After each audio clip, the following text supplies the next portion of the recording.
Hello everyone, आप सभी का हमारे चैनल पर स्वागत है। आज के इस वीडियो में हम क्लास 11 की जो गणित है उसका जो चैप्टर नंबर 1 है समुच्चय, उसकी जो विविध प्रश्नावली है उसे हम डिटेल में सॉल्व करेंगे। और आपको मैं बताना चाहूँगा बेटा, विविध प्रश्नावली सारे इंपॉर्टेंट होते हैं और यहीं से सबसे ज़्यादा क्वेश्चन पूछे जाते हैं। ठीक है, तो ये है हमारा अध्याय 1 पर विविध प्रश्नावली। क्वेश्चन नंबर 1 क्या बोल रहे हैं? देखो बेटा, कुछ क्वेश्चन इसमें थोड़े टफ हैं, आपको थोड़ा ध्यान लगा के करना होगा। हो सकता है आपको पहली बार में समझ में भी ना आए क्वेश्चन जब मैं कर रहा हूँ, तो आपको 2 बार 3 बार देखना पड़ेगा, क्योंकि कुछ क्वेश्चन यहाँ पे थोड़ा टिपिकल है, मैं मान सकता हूँ। कह रहे निम्नलिखित समुच्चयों में से कौन किसका उप समुच्चय है, इसका निर्णय कीजिए। ठीक है, ए शब्दों के रूप में दे रखा है, यानी कि समुच्चय निर्माण में दे रखा है, आपको समुच्चय बनाना है। बी सी आपको दे रखे हैं, ठीक है, बी सी डी आपको दे रखे हैं। ए आपको दिया हुआ है समुच्चय निर्माण रूप में, उसको आपको प्रॉपर टिक करके लिखना पड़ेगा पहले। ठीक है बेटा, चलिए स्टार्ट करते हैं। पहले ए पे आ जाते हैं। ए सो देखो बेटा, ए क्या है आपके पास? ए क्या बोल रहा है? एक्स। एक्स कहाँ से आ रहा है? वास्तविक संख्या से आ रहा है। और x square minus 8x plus, यहाँ से इसको संतुष्ट करने वाली सभी वास्तविक संख्याएं आपकी एक्स होंगी। तो यहाँ से इसको हल करना पड़ेगा, तभी जाके आपको ए मिल पाएगा। ठीक है, तो आपको पहले हल करता है। सबसे पहले इसको हल करना पड़ेगा। एक्स स्क्वायर माइनस का 8x प्लस के 12। तो ऐसी 2 संख्या लेनी है जिनको गुणा करें तो 12 है और जोड़े तो 8। 6 दूनी 12, 6 दूनी 12। ठीक है, तो ये आ जाएंगे, तोड़ के लिख दिया मैंने एक साथ।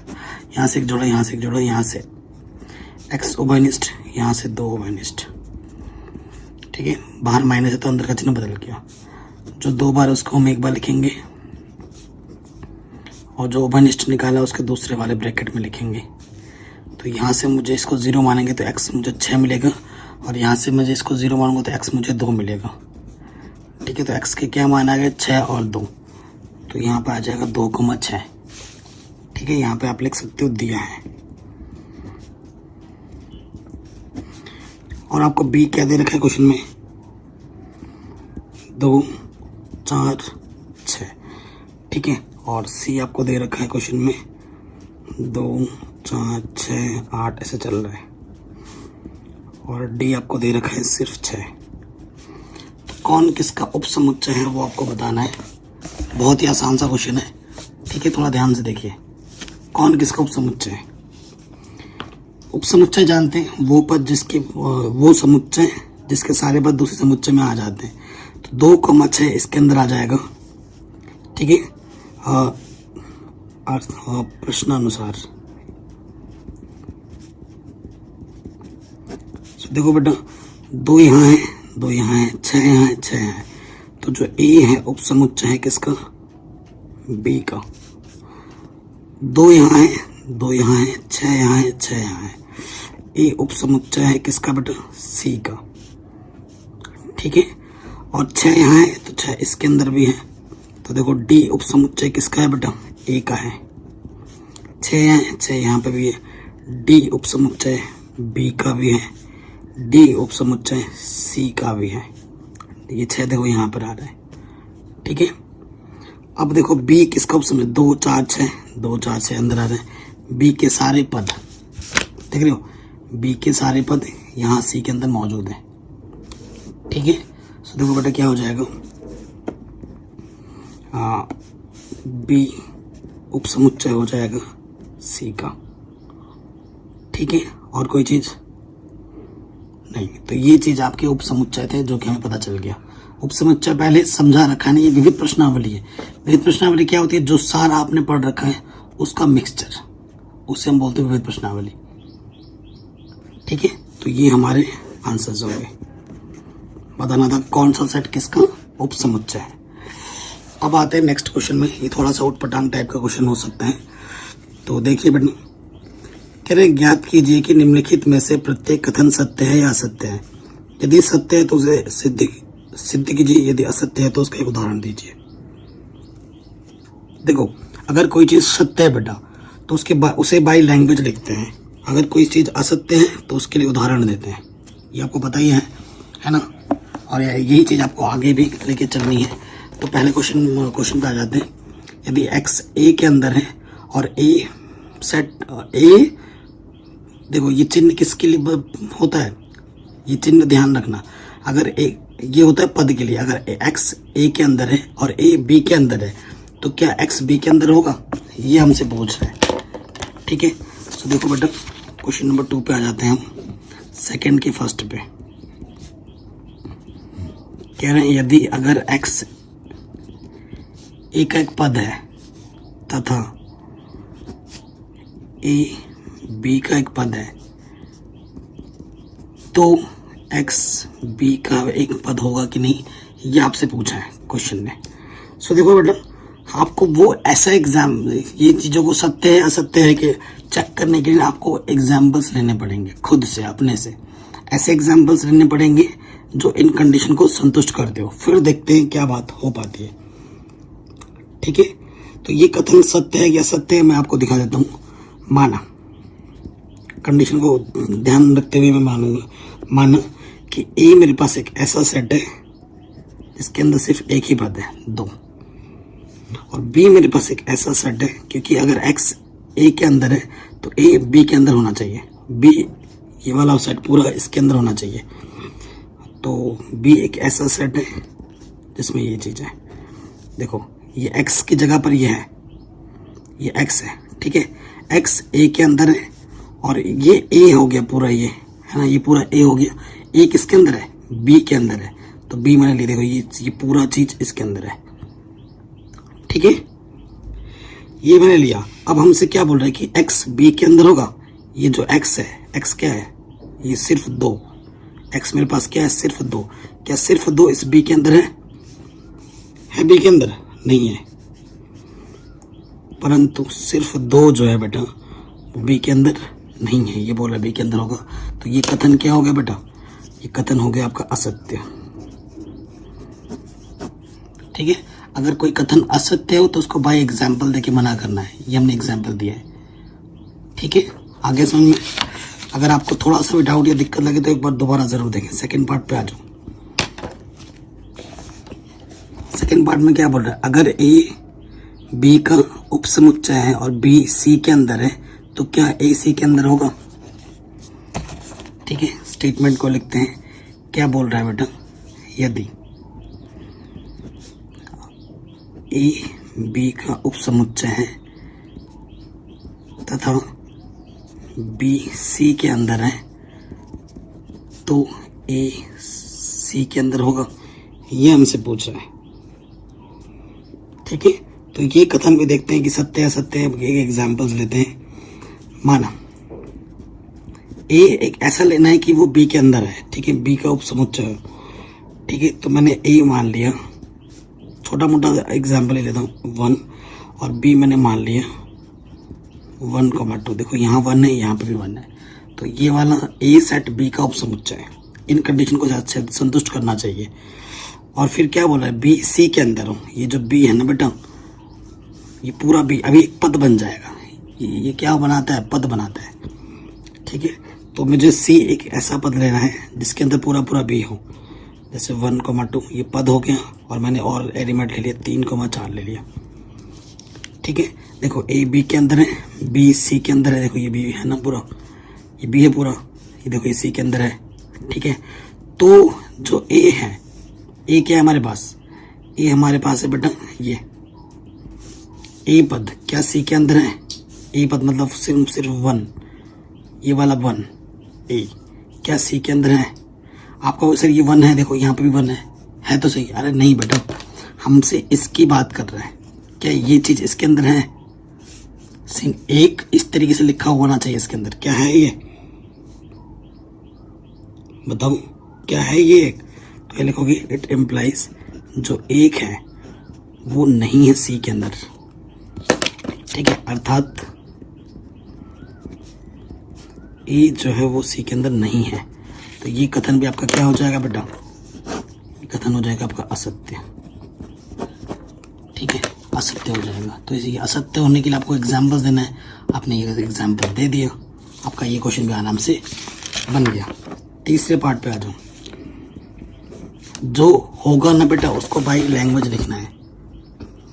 क्या है, यदि ए बी का उपसमुच्चय है और बी सी का उपसमुच्चय हो तो ए सी का उपसमुच्चय होगा। तो ये कथन मुझे सत्य लग रहा है। देखते हैं, कथन स्टेटमेंट लिख देते हैं। यदि ए बी का उपसमुच्चय है तथा बी सी का उपसमुच्चय है तो ए सी का उपसमुच्चय होगा। ये हमसे पूछ रहे हैं, ठीक है। क्या ये कथन सत्य है या असत्य है? सो देखो बेटा, आप एग्जाम्पल्स लेके भी देख सकते हो, लेकिन ये कथन ना बेटा क्या है, ये कथन सत्य है। आप चाहो तो एग्जाम्पल्स लेके देख सकते हो, और कोई कथन सत्य है तो उसे बाई लैंग्वेज प्रूफ करते हैं, एग्जाम्पल से नहीं। एग्जाम्पल्स तब दोगे जब कथन को मना करना होगा, ठीक है। सो देखो, ये कथन सत्य तो मैं कैसे लिखूंगा, आप चेक करने के लिए एग्जाम्पल ले सकते हो, कथन सही हो जाएगा। यदि x अगर आप a में ले रहे हो, अगर x इसके अंदर है तो x किसके अंदर होगा, b के अंदर भी होगा, क्योंकि a का प्रत्येक पद b के अंदर होगा, क्योंकि a सबसेट है b का, a उपसमुच्चय है b का। अगर x a के अंदर है, चूंकि a उपसमुच्चय है b का, तो अगर x a के अंदर है तो x b के अंदर भी होगा। अगर x इसके अंदर है तो x इसके अंदर भी होगा। और फिर क्या बोल रहा है, अगर b भी c का उपसमुच्चय है, परंतु हमें क्या दे रखा है, b c का उपसमुच्चय है। देखो, अगर x b के अंदर है तो x c के अंदर भी होगा। इसका मतलब ये होगा, इट इम्प्लाइज कि x आपका b में था तो x आपका c में भी हो जाएगा। देखो, चूंकि x आपका a में है और x आपका c में भी है, एक पद a में है और यही पद c के अंदर भी है, तो a c का क्या हो जाएगा बेटा, उपसमुच्चय हो जाएगा। तो ये कथन क्या हो जाएगा बेटा, सत्य हो जाएगा, ठीक है। ये कथन आपका क्या हो जाएगा, सत्य हो जाएगा। जो कथन सत्य होगा उसको प्रॉपर लैंग्वेज फॉर्म में लिखना है, इस तरीके से। चौथे वाले पार्ट में आ जाओ। अगर a b का सबसेट नहीं है, उपसमुच्चय नहीं है, b c का उपसमुच्चय नहीं है, तो a c का भी उपसमुच्चय नहीं होगा। ये आपको बताना है, ठीक है, ये आपको बताना है। तो फोर्थ पार्ट पे आ जाते हैं। कथन क्या है, यदि a b का उपसमुच्चय नहीं है तथा b c का उपसमुच्चय नहीं है तो ए सी का उपसमुच्चय भी नहीं होगा। ये कथन क्या है बेटा, मैं आपको एग्जांपल दिखाता हूँ। इन कंडीशन को ध्यान में रखते हुए एग्जांपल लेना। ए आप ले लो बेटा 1 2, एक मैंने उपसमुच्चय लिया, एक साथ सेट लिया। ए जो है बी का उपसमुच्चय नहीं होना चाहिए, मतलब अलग अलग ले लो। और बी मैंने ले लिया 3,4। देखो यहाँ 1 2 है, इसके अंदर है ही नहीं, तो इसका मतलब इस कंडीशन को संतुष्ट कर रहा है, ठीक है। और बी सी का उपसमुच्चय नहीं होना चाहिए, सी कुछ दूसरा पद ले लो, 1 2 3 5, ये मैंने ले लिया, ठीक है। 3 4 3 है लेकिन 4 नहीं है, तो ये इसका उपसमुच्चय नहीं है। तो देखो क्या बोल रहा है, अगर ए बी का उपसमुच्चय नहीं है, बी सी का उपसमुच्चय नहीं है, तो ए सी का उपसमुच्चय नहीं होगा। अरे भाई कैसे नहीं होगा, देखो कोई एग्जाम्पल ना भी हो सकता है, लेकिन देखो यहाँ से ए और बी, ए के अंदर क्या लिया था मैंने 1 2, और ए बी का उपसमुच्चय नहीं है, बी सी का उपसमुच्चय नहीं है। ऐसे एग्जाम्पल्स लिए जो इन कंडीशन को संतुष्ट कर रहे हैं। देखो बेटा, ए के अंदर क्या है 1 2 है, जो कि सी के अंदर भी मौजूद है, यानी कि ए यहाँ से क्या हो गया, ए सी का उपसमुच्चय हो गया, और ये बोला नहीं होगा, तो ये कथन क्या हो गया, ये कथन हो गया असत्य। और जो कथन असत्य होगा उसे बाय एग्जाम्पल आपको दिखाना होगा, ठीक है। कोई दिक्कत कोई परेशानी यहाँ तक नहीं होनी चाहिए। तो ये क्वेश्चन में आपका आराम से बन गया। 4 स्टेटमेंट हो गए, अभी भी 2 स्टेटमेंट और हैं। ये भी प्रश्न थोड़े हटके हैं लेकिन करना चाहिए आपको। अगला क्वेश्चन है, यदि x a के अंदर है और a b का उपसमुच्चय नहीं है तो x b के अंदर होगा। क्या ये इस कथन सत्य है या असत्य है, ये आपको बताना है। तो ये पांचवा कथन है बेटा, यदि x a के अंदर है तथा a b का उपसमुच्चय नहीं है तो x b के अंदर होगा। ठीक है, ये हमसे बोल रहा है। तो देखो मान लेते हैं x a के अंदर, माना a हमारे पास है बेटा 1,2, छोटा छोटा ही लेना, ज़्यादा बड़ा मत लेना एग्जाम्पल। और a b का उपसमुच्चय नहीं होना चाहिए, b मैंने ले लिया 2, 3, 4, क्योंकि इसके अंदर एक है, इसके अंदर एक नहीं है, तो इसका उपसमुच्चय नहीं है। ठीक है, तो देखो बेटा अगर x a में है तो x b में भी होगा। ये कथन सत्य है कि असत्य? देखो x मेरे पास क्या है बेटा 1, देखो चूंकि x बराबर मैंने 1 ले लिया, 1 a में है और ये इसका उपसमुच्चय नहीं है, तो क्या 1 b में है? x इक्वल टू जो मैंने 1 लिया है 1 b में है? नहीं है, तो ये कथन क्या हो जाएगा? असत्य। ये बोल रहा b में होगा, तो b में नहीं होगा, ये कथन क्या हो जाएगा बेटा? असत्य हो जाएगा। ठीक है, छठे में आ जाओ, लास्ट वाला।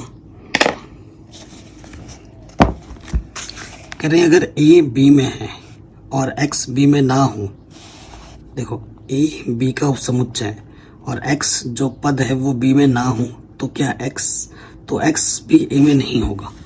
ये कथन सत्य है या असत्य, वो आपको बताना है। ठीक है, वो आपको बताना है। तो देखो स्टेटमेंट पहले लिख लेते हैं। क्या है बेटा? यदि a b का उपसमुच्चय ना हो, ठीक है, तथा और क्या दे रखा है, तथा x अगर b में ना हो तो x a में भी नहीं होगा। ठीक है, ये हमने कथन, कैसा कथन है, सत्य है कि असत्य, ये हमें बताना है। तो बेटा ये जो स्टेटमेंट है वो सत्य है। ठीक है, ये कथन सत्य, आप एग्जाम्पल लेके देख सकते हो आप अपने जस्टिफिकेशन के लिए, लेकिन जो कथन सत्य होता है उसे भाई लैंग्वेज प्रूफ करते हैं। ठीक है, इसका मतलब समझो। आप जानते हो यदि a अगर b का उपसमुच्चय होता है तो इसका मतलब क्या होता है कि अगर x a के अंदर है तो x आपका b के अंदर भी होगा। यही तो मतलब होता है ना? यही मतलब होता है। चूंकि हमारे पास क्या है, ये चीज है, a b का उपसमुच्चय नहीं है, तो इसका सीधा सीधा मतलब क्या है कि अगर x b में नहीं है, अगर x b में नहीं है तो x आपका a में भी नहीं होगा, क्योंकि समझो उसका उपसमुच्चय है ही नहीं। अगर x b में नहीं है तो x a में भी नहीं होगा। हो गया स्टेटमेंट प्रूफ, सिंपल। ठीक है, ये चिन्ह आएगा सिर्फ, आराम से हो गया। तो ये क्वेश्चंस थोड़े से हटके हैं, लेकिन अगर इनको करोगे तो आपका दिमाग खुलेगा। ठीक है, और जो इम्पोर्टेंट होगा मैं आपको साथ ही बताता चलूँगा। ठीक है, एग्जाम के दृष्टिकोण से। अगले क्वेश्चन पे आते हैं। बाकी सभी चैप्टर्स मैंने करा रखे हैं ऑलरेडी, जिसकी लिंक्स मिल जाएगी आपको डिस्क्रिप्शन पे। कह रहे मान लीजिए ए बी सी ऐसे समुच्चय हैं जहाँ पर ए यूनियन बी किसके बराबर है? ए यूनियन सी, और ए इंटरसेक्शन बी किसके बराबर है? ए इंटरसेक्शन सी, तो बी बराबर सी होगा। ये आपको दिखाना है। ठीक है, ये हमें दिखाना है। चलिए करते हैं। सो आपसे रिक्वेस्ट मैं करूँगा बेटा, क्वेश्चंस को एक बार नहीं 2-2 बार देखना और खुद से बनाना, एक बार तभी हो पाएगा। ठीक है, आपको दिया क्या है? 3 सेट दे रखे हैं और उसमें हमें ये चीज़ दे रखी है कि ए यूनियन बी किसके बराबर है? A union C. और हमें क्या दे रखा है कि ए इंटरसेक्शन बी किसके बराबर है? ए इंटरसेक्शन सी के बराबर है। ठीक है, सिद्ध क्या करना है?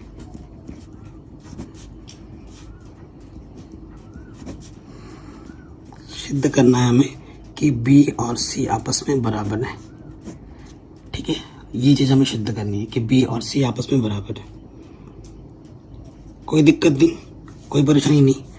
देखो अब क्या करना है, चूंकि ये चीज़ हमें दे रखी है ए यूनियन बी किसके बराबर है, ए यूनियन सी के बराबर है। ठीक है, अब हमें क्या करना है ना, यहाँ यूनियन लगाए तो मैं दोनों तरफ बी को दिखाना है तो दोनों तरफ बी का इंटरसेक्शन ले लूँगा। ठीक है, ए यूनियन बी है तो यहाँ पे मैं दोनों तरफ इंटरसेक्शन बी ले लूँगा। ठीक है, अब मैं क्या करूँगा, वितरण नियम लगा दूंगा। ठीक है, वितरण नियम से ये सारे नियम मैंने पहले पढ़ा रखे हैं, जो एक्सरसाइज 1.4 1.3। ठीक है, इंट्रोडक्शन में ये सारे मैंने प्रॉपर्टीज समझा रखे हैं कैसे खोला जाता है।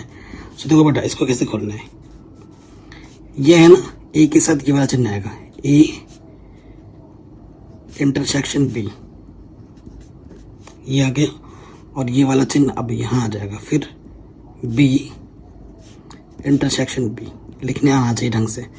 फिर इधर भी खोलो, यहाँ क्या आ जाएगा, ए इंटरसेक्शन बी, फिर ये वाला चिन्ह यू, सी इंटरसेक्शन बी। ये कौन सा नियम है बेटा, ये है वितरण नियम। यहाँ लिख भी सकते हो वितरण नियम से। ठीक है, कोई दिक्कत नहीं, कोई परेशानी नहीं। अब आप खुद देखो बेटा, ये क्या है, बी ए इंटरसेक्शन बी है और यहाँ पर union B intersection B. B intersection B क्या होगा, बी और बी का इंटरसेक्शन क्या होता है। अगर रिजल्ट की बात करूं, चूंकि यहाँ से आता है बी, खुद ही के साथ इंटरसेक्शन उभयनिष्ठ वही आ जाएगा। और यहाँ पर अगर मैं शॉर्ट ट्रिक देखो यहाँ पर, ठीक है, यहाँ पर शॉर्ट ट्रिक तो छोड़ो मैं आपको बता देता हूँ। ये ए इंटरसेक्शन बी है और यूनियन बी इंटरसेक्शन बी है, इसका मान बी के बराबर आएगा। यहाँ से बी आ जाएगा, ए यहाँ से बी, फिर बी, तो ये बी के बराबर आ जाएगा। ठीक है, ये चीज़ किसके बराबर आएगा, बी के बराबर आएगा। ठीक है, तो ये मान मैं यहाँ रख दूंगा तो यहाँ से आ जाएगा बी। अब इधर देखो क्या आएगा, यहाँ से क्या है, ए इंटरसेक्शन बी, फिर यहाँ पर क्या है यूनियन, और फिर यहाँ पर क्या है सी इंटरसेक्शन बी। ठीक है, तुम सी इंटरसेक्शन बी लिखो या बी इंटरसेक्शन सी लिखो, बात एक ही होता है। ठीक है, बात एक ही होती है। ये बी आ गया, इससे ज़्यादा तुम कुछ सॉल्व नहीं कर सकते, तो इसको मैं समीकरण नंबर 1 मान लेता हूँ। ठीक, अब तुम बी लेके जो आ चुके हो, तुम्हें अब सी लाना है फिर से, है ना, तुम्हारा टारगेट क्या है। अब दूसरा बड़ा कंडीशन लेता हूँ। ठीक है, फिर से क्या करता हूँ, इसी कंडीशन को लेते हैं पुनः मैंने क्या लिया, ए यूनियन बी किसके बराबर है, ए यूनियन सी। अब पहली वाले केस में मुझे बी लाना था तो मैंने दोनों तरफ बी से ऑपरेट कराया था। अब की बार मुझे फिर सी चाहिए होगा तो मैं अब की बार दोनों तरफ सी से करूँगा ऑपरेट। ए यूनियन बी, दोनों तरफ इंटरसेक्शन सी का ले लूँगा। ठीक है, अब फिर से वितरण नियम लगा के खोल देना है। ठीक है, वितरण नियम लगाएंगे तो ये आ जाएगा ए इंटरसेक्शन सी, फिर यूनियन बी इंटरसेक्शन सी। यहाँ से खोलोगे A intersection C union C intersection C. कोई दिक्कत, कोई परेशानी। सो देखो यहाँ पर सी सी सी है, तो जैसे ये वाला बी आया था तो ये वाला भी क्या हो जाएगा, सी हो जाएगा, और यहाँ से हमें मिल जाएगा A intersection C union B intersection C. देखो ये चीज़ बराबर आ गई है, बस ये यहाँ पे आना चाहिए, ए इंटरसेक्शन सी की जगह पर ए इंटरसेक्शन बी आना चाहिए। देखो बेटा, ए इंटरसेक्शन सी की जगह पर मैं ए इंटरसेक्शन बी रख सकता हूँ। क्वेश्चन में दिया है कि ए इंटरसेक्शन सी किसके बराबर है, ए इंटरसेक्शन बी के बराबर है, यहाँ रख दूंगा तो यहाँ ए इंटरसेक्शन बी आ जाएगा। ये समीकरण नंबर कितना हो गया, 2। समीकरण 1 और 2 की क्या कर दूंगा मैं, तुलना। समीकरण 1 व 2 से तुलना करूंगा, ये चीज और ये चीज बराबर है तो ये B बराबर किसके आ जाएगा, C के आ जाएगा। आंसर यही आपको प्रूफ करना था, ठीक है ना, यही आपको प्रूफ करना था। एकदम आराम से बन गया, कोई दिक्कत नहीं, कोई परेशानी नहीं। चलिए आगे बढ़ते हैं, नेक्स्ट क्वेश्चन। ये चीज हो गई।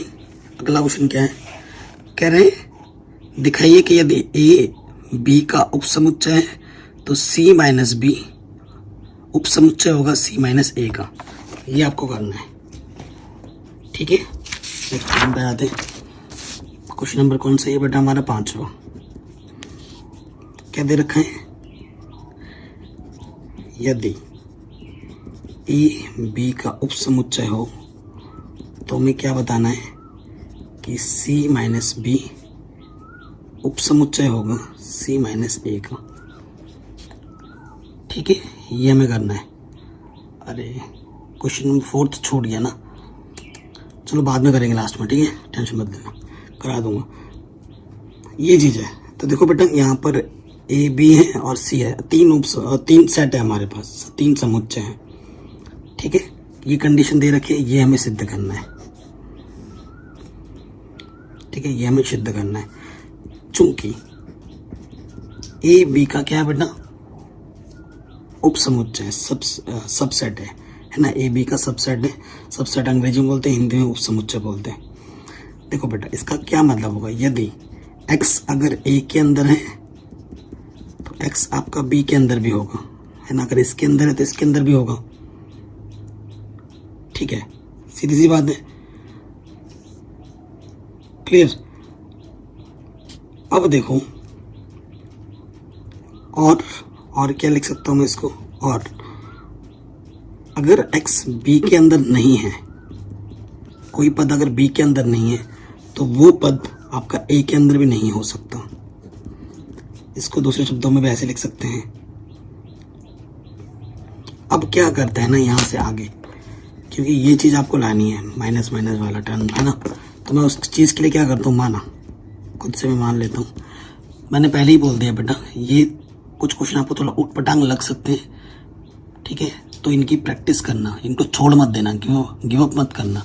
एक बार करो, 2 बार समझो, प्रैक्टिस करने पे आएगी, एकदम से आपको नहीं आ जाएगी, समझ समझ के करना पड़ेगा। मुझे पता है थोड़े कुछ क्वेश्चंस थोड़े अजीबो गरीब है ना, लेकिन अगर आप ध्यान से सुनेंगे जो सर मैं जो बता रहा हूँ तो आपको आ ही जाएंगे, ये मेरी गारंटी है, ठीक है। तो यहाँ C माइनस बी वाला केस है ना, तो यही लेता हूँ मैंने मान लिया, माना कि जो x है वो इसके अंदर है, C माइनस बी के अंदर है। इसका क्या मतलब हो, C माइनस बी, अगर x कोई पद है जो C माइनस बी के अंदर है, तो इसका मतलब क्या है कि अगर x C में है, x C में है लेकिन ये B माइनस है तो B में नहीं होगा, परंतु x आपका कहाँ नहीं होगा बेटा, B में नहीं होगा, ठीक है। अब देखो बच्चों, x C में है, ठीक है, परंतु x b में नहीं है। यहां से देखो, अगर x b में नहीं है तो x आपका a में भी नहीं होगा। यहां से इस स्टेप से इसको मैं क्या मान सकता हूं, समीकरण 1, इसको समीकरण 2 मान लो, ठीक है। तो मैं लिख सकता हूं कि अगर x b में नहीं है तो अगर x b में नहीं है तो x बटन आपका a में भी नहीं होगा। ये कहाँ से आया, समीकरण 2 से आया। आपको अल्टीमेटली यही चीज लानी है, ठीक है ना। इसका मतलब क्या था, अगर x C माइनस बी में है तो x अगर C में है तो B में नहीं है, तो अगर B में नहीं है तो ये A में भी नहीं है। तो इस स्टेटमेंट का क्या मतलब आएगा, C माइनस A आएगा इस स्टेटमेंट का मतलब, और हमें यही चाहिए था। इस स्टेटमेंट का मतलब हो जाएगा x belongs to C minus A। तो हम यहाँ लेके चले थे और यहाँ पहुँच गए। x इसके अंदर भी है, x इसके अंदर भी है, इसका सीधा सीधा मतलब है, यहाँ लिख दो ऐसे, चूँकि x belongs to C minus B and x belongs to C minus A, it implies C minus B subset है होगा C minus A का, ठीक है। ये आपका आंसर आ जाएगा, ठीक है बच्चों, ये आपका आंसर आ जाएगा। तो इस तरीके से करना होगा। एक बार दोबारा देख लेना, अगर डाउट दिक्कत लग रहा है एक बार दोबारा देख लेना। थोड़े अजीब हैं लेकिन शानदार क्वेश्चंस हैं। मान लीजिए कि पी ए बराबर पी बी। पी ए क्या होता है? Power set. पी ए का पावर सेट और बी का पावर सेट आपस में बराबर है, तो हमें बताना है कि ए और बी आपस में बराबर है। ठीक है, ये कुछ अगर इसको बाई एग्जाम्पल लेके प्रूफ करो ना बड़ा आसान है, लेकिन अगर सिद्ध करना है ना बाई लैंग्वेज तो थोड़ा टफ पड़ जाता है। ठीक है, प्रश्न संख्या 6 हमारा है ये। सो देखो बेटा क्या दिया है,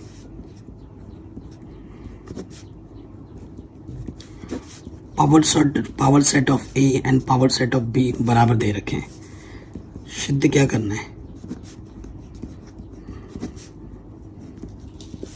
हमें सिद्ध करना है कि ए बराबर बी, ए सेट और बी सेट आपस में बराबर है। ये चीज अपन को सिद्ध करनी है। ठीक है, पावर सेट क्या होता है?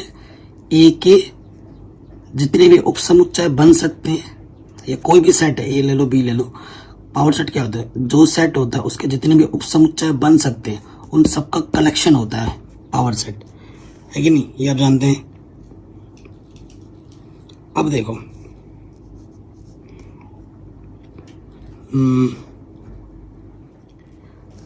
तो देखो बेसिकली ऐसे क्वेश्चनों को क्या ट्रिक होता है ना कि एक चीज इसको एक बार इसके अंदर कंटेंट दिखा दे और इसको एक बार इसके अंदर कंटेंट दिखा दे और फिर दोनों को दोनों समीकरणों की तुलना करके ए बराबर बी दिखा देते हैं। ठीक है, सो क्या करूंगा मैं, देखो मैं इसको एक बार इसके अंदर दिखाऊंगा, फिर इसको एक बार इसके अंदर दिखाऊंगा, फिर तुलना करूंगा। उस चीज के लिए मैं क्या करूंगा, माना, ठीक है, माना ए का एक अवयव ले लेता हूं x, कोई स्विच अचर है, स्विच अचर क्यों लिखा हूं, अवयव, स्विच अवयव है, ये हमने मान लिया। ठीक है, तब उसका एक उपसमुच्चय बनाता हूं, तब एक उपसमुच्चय, उपसमुच्चय उसका नाम मैं दे देता हूं कैपिटल एक्स। समुच्चय, उपसमुच्चय, समुच्चय, समुच्चय ए में है।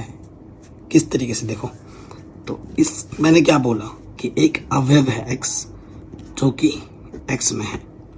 अगर ये इसके अंदर है तो इसका सीधा सीधा मतलब है कि ये जो एक्स है, क्योंकि ये सेट के फॉर्म में आ जाएगा, तो ये इसका ए का क्या होगा, उपसमुच्चय होगा। ये जो एक्स है ये उपसमुच्चय है इसका, ठीक है ना। तो यहां से क्या आ जाएगा, कैपिटल एक्स बिलोंग्स करेगा ए के पावर सेट में, तो इसका सीधा सीधा मतलब होगा कि एक्स बिलोंग्स करेगा पी बी में। क्यों? क्योंकि पी ए और पी बी आपस में बराबर दे रखे हैं। ठीक है, यहाँ लिख सकते हैं चूंकि पी ए बराबर पी बी, ये दिया हुआ है क्वेश्चन में। ठीक है, अब इसका मतलब क्या हुआ कि एक्स यार कंफ्यूजन हो जाती है, एक्स बी का सबसेट है, तो जो एक्स छोटा वाला अवयव है वो किसके अंदर है, बी के अंदर भी है। ठीक है, यानी कि हम यहाँ ए से लेके चले थे और यहाँ बी पे पहुंच गए, तो इसका इसका मतलब हुआ कि ए जो है वो बी का सबसेट है। अब मुझे दिखाना है कि बी ए का सबसेट है। उसके लिए क्या करूंगा, पुनः आपकी बार बी को लेके चलूंगा। माना बी का कोई वाई स्विच अवयव है। ठीक है, और इस प्रकार है, तब समुच्चय बी में एक उपसमुच्चय, उसका नाम दे दो y, इस प्रकार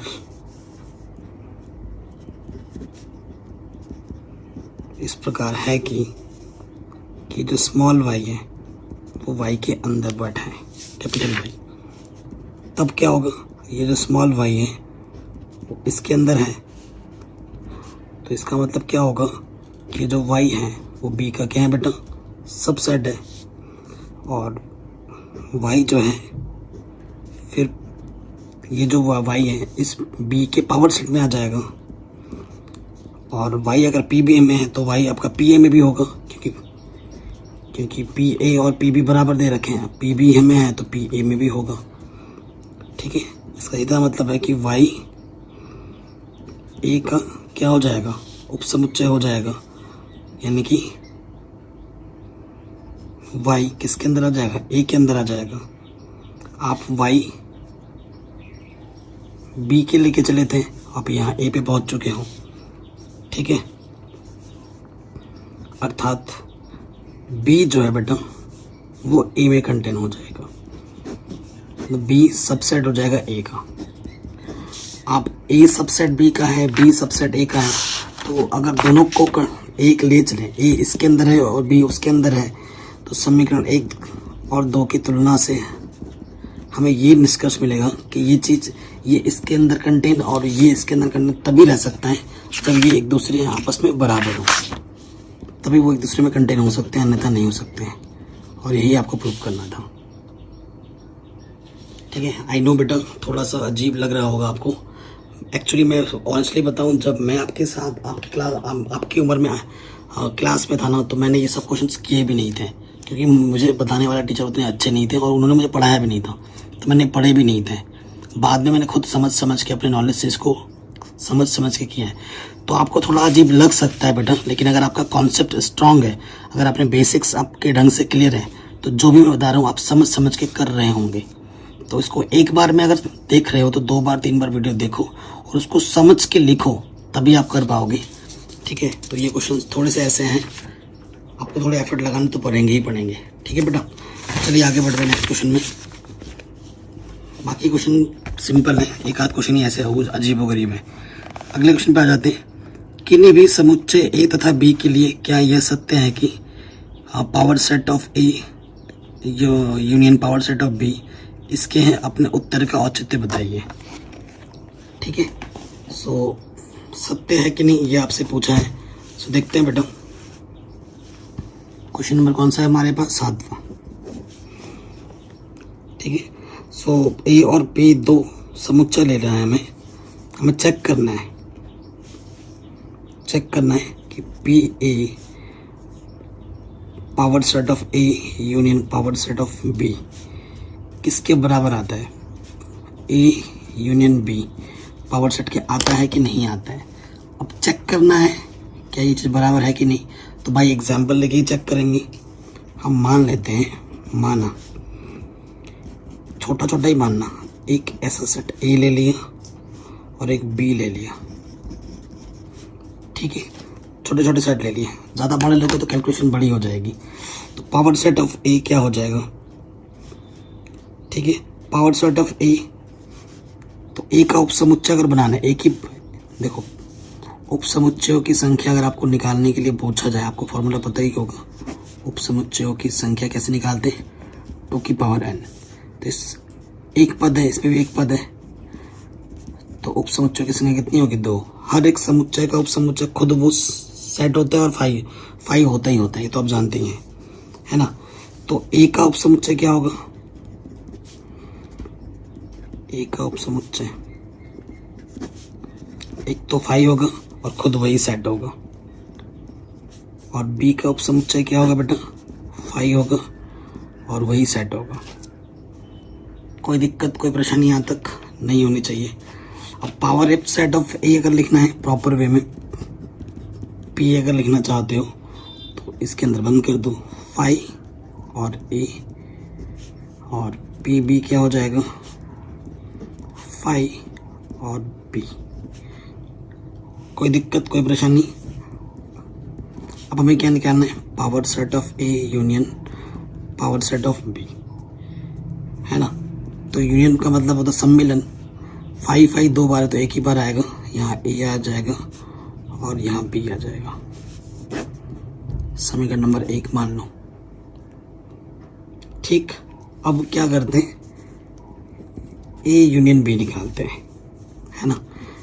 ये मेरा ए है, ये मेरा बी है, यूनियन करेंगे तो क्या आ जाएगा ए। ठीक है, अब इसका पावर सेट निकालो। पावर सेट बोले तो उपसमुच्चयों की संख्या कितनी होगी, 2 की पावर 2, यानी कि उपसमुच्चयों की संख्या 4 होगी। कौन कौन से होंगे, एक तो 5 होगा, एक ए होगा, एक बी होगा और एक खुद वही सेट होगा।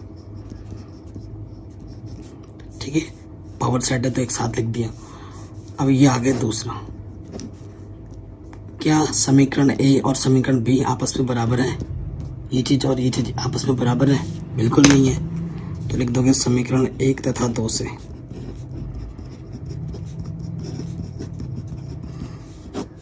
कि जो पी ए है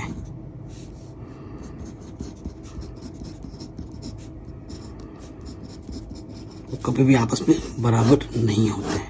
वो बोला बराबर होगा कि नहीं होगा, तो बराबर नहीं होगा। ये आपका आंसर आ जाएगा। ठीक है बेटा, ये आपका आंसर आ जाएगा। आराम से हो गया, कोई दिक्कत नहीं है। चलिए आगे बढ़ते हैं नेक्स्ट क्वेश्चन में। कह रहे किन्हीं दो समुच्चयों ए तथा बी के लिए सिद्ध कीजिए। सिद्ध करने के लिए बोल रहा है कि ए ये चीज होगा और ये चीज होगा। ठीक है, ये हमें सिद्ध करना है। 8वां क्वेश्चन है। ठीक है,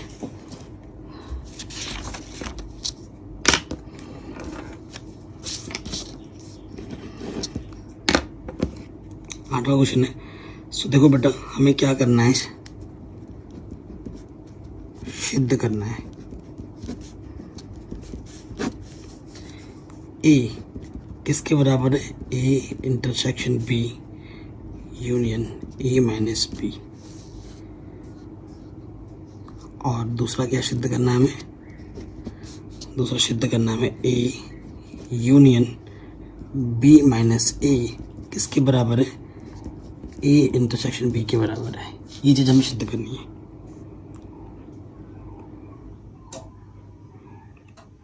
ठीक है, कोई दिक्कत नहीं है। चलिए स्टार्ट करते हैं। क्वेश्चन को एक बार दोबारा देख लेते हैं। किन्हीं दो समुच्चयों ए तथा बी के लिए सिद्ध कीजिए। ठीक है,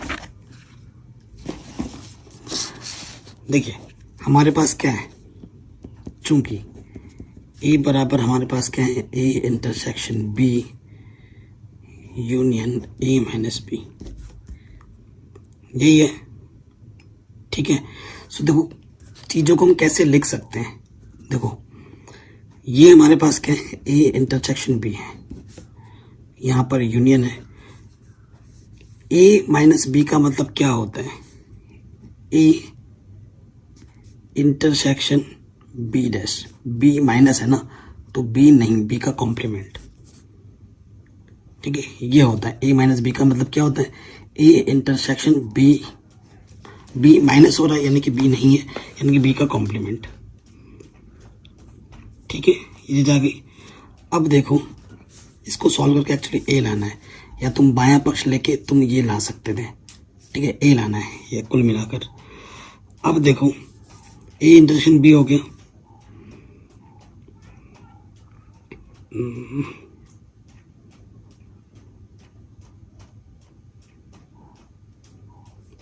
ये चीज आ गई, ए इंटरसेक्शन बी और union A intersection B dash. ठीक है, अब क्या हो जाएगा, देखिए बेटा, अब ये ना एक रिजल्ट होता है, ये एक बेटा क्या है, रिजल्ट है, ये प्रॉपर्टी है कि A intersection B union A intersection B dash का जो मान होता है ना, वो ये होता है ए इंटरसेक्शन। ठीक है, यहाँ से क्या लग जाते हैं, बी यूनियन बी डैश, ये लगता है। और आपको पता है बी यूनियन बी डैश सार्वत्रिक समुच्चय के बराबर होता है। कोई भी सेट लोगे उसका यूनियन और उसका फिर कॉम्प्लीमेंट ले लोगे पूरक समुच्चय, तो वो हमेशा सार्वत्रिक समुच्चय देगा। तो यहाँ से ए इंटरसेक्शन यू लग जाएगा। और छोटा समुच्चय है यू आपका बड़ा सार्वत्रिक समुच्चय बड़ा होता है। कोई छोटा सेट है और कोई बड़ा सेट है, उनके बीच का जो इंटरसेक्शन यानी कि उभयनिष्ठ क्या आता है, कोई छोटा सेट ही आता है। तो यहाँ पर आपने बायां पक्ष लेके आपने क्या कर दिया, दाएं पक्ष के बराबर ले आए। यही आपको प्रूफ करना था। तो यहाँ पर आप ये चीज़ ना लिख के आप सिर्फ बायां पक्ष लेने पर लिख सकते थे। बायां पक्ष लेने पर आप दायां पक्ष पे आ गए इक्वल टू RHS। यही आपको प्रूफ करना था, आराम से हो गया। अब दूसरे वाले पे आ जाओ, दूसरे वाले पार्ट पर। यहाँ पर ठीक है, इस पार्ट को भी हमें प्रूफ करना है ना, तो यहाँ पे आ जाते हैं। क्या है ये चीज़ है, इसको लेके यहाँ पे हमें आना है। ठीक है, तो क्या लिखते हैं, बायां पक्ष लेने पर। ठीक है, बायां पक्ष लेने पर। तो बायां पक्ष जब हम लेंगे तो ये हमारे पास है A union B minus A। ठीक है, ये चीज़ें A union B minus A को मैं लिख सकता हूँ B इंटरसेक्शन A डैश, जैसे यहाँ पे किया था। ठीक है, ये चीज़ मैं लिख सकता हूँ। अब B यहाँ पर A B intersection A dash, इसको अगर मैं खोल के लिखूँ, ठीक है, इसकी प्रॉपर्टी होती है, क्या प्रॉपर्टी होती है, अगर मैं वितरण नियम लगा दूँ यहाँ से, कौन सा नियम लगा दूँ, वितरण नियम। तो वितरण नियम से क्या होगा, A यूनियन B। मैं वितरण नियम से खोल रहा हूँ, यहाँ पर कौन सा चिन्ह है, इंटरसेक्शन, तो यहाँ लग जाएगा इंटरसेक्शन, फिर आ जाएगा A यूनियन A डैश। ठीक है, यहाँ से तो बेटा A यूनियन B है, यहाँ क्या चिन्ह है, इंटरसेक्शन। एक सेट है, वही उसी सेट का कॉम्प्लीमेंट यहाँ पर है, और बीच में क्या यूनियन है, तो किसके बराबर आता है, ये सार्वत्रिक समुच्चय के बराबर आता है यू। और एक सेट ये है सार्वत्रिक समुच्चय, सबसे बड़ा सेट होता है, और ये जो है इधर जो भी हो, ये सबसे छोटा सेट होगा। इसका और इसका जो उभयनिष्ठ आएगा वो क्या आ जाएगा, यही आ जाएगा। और यही आपको प्रूफ करना था। आ गया राइट हैंड साइड के बराबर, राइट हैंड साइड के बराबर आ गया आपका। तो ये क्वेश्चन भी आपका आराम से बन गया, कोई दिक्कत नहीं। ठीक है, सो बेटा आज की वीडियो में इतना ही रखते हैं। ज़्यादा कराएंगे तो आपका प्रेशर बढ़ जाएगा दिमाग का, तो इतना करो। पार्ट 2 में बाकी जो बचे हुए क्वेश्चन है ना 9 से लेकर, वो हम पार्ट 2 में कर लेंगे, 9 से लेकर 16 तक एक ही वीडियो में। ये ज़्यादा आसान से, इतना जो भी किया है आप इसकी एक बार प्रैक्टिस करो, 2 बार 3 बार वीडियो देखना, प्रैक्टिस करना, आपके क्वेश्चन आराम से बन जाएंगे। नेक्स्ट वीडियो में पार्ट 2 करा के लिंक्स में डाल दूंगा डिस्क्रिप्शन पे।